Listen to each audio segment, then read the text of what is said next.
My name is Christian. This is my submission for my final macroeconomic project. It is my macroeconomic presentation on foreign policy. I want to start off by talking about the domestic economic conditions. This is really important. We can't help any other country if we don't have ourselves figured out.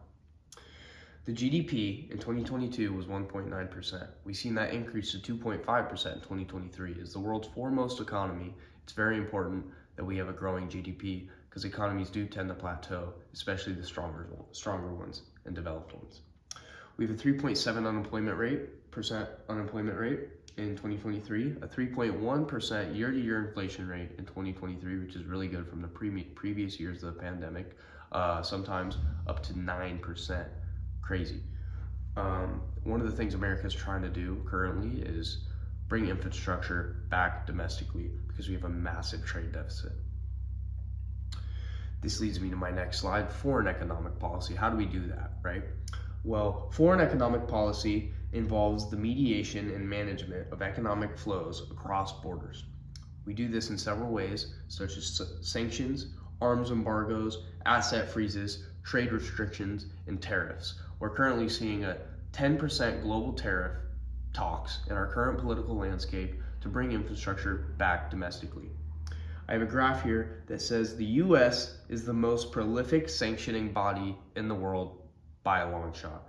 We currently have 15,373 sanctions compared to Switzerland, who's second, with 5,062.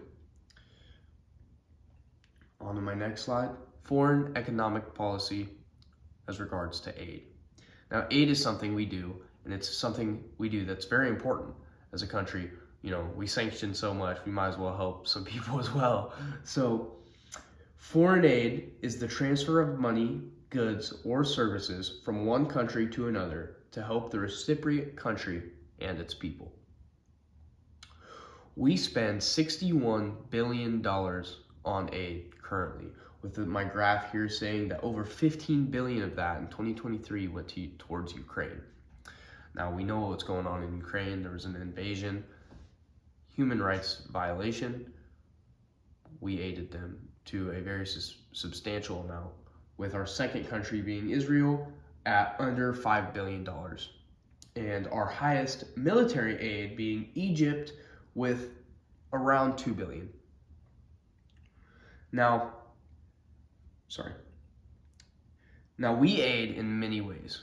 We aid with regards of food, education supplies, infrastructure assistance, agriculture and climate resilience support, and security and economic and political development, specifically in countries building a democracy.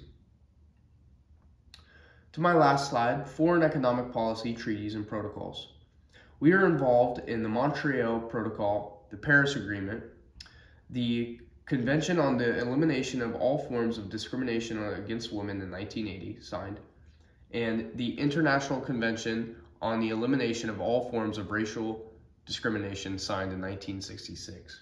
We currently, in 2017, our highest spent year on, environmental crisis, we spent close to $400 billion on environmental crises across the world. In conclusion, this is all very important, and I would like to thank you for listening to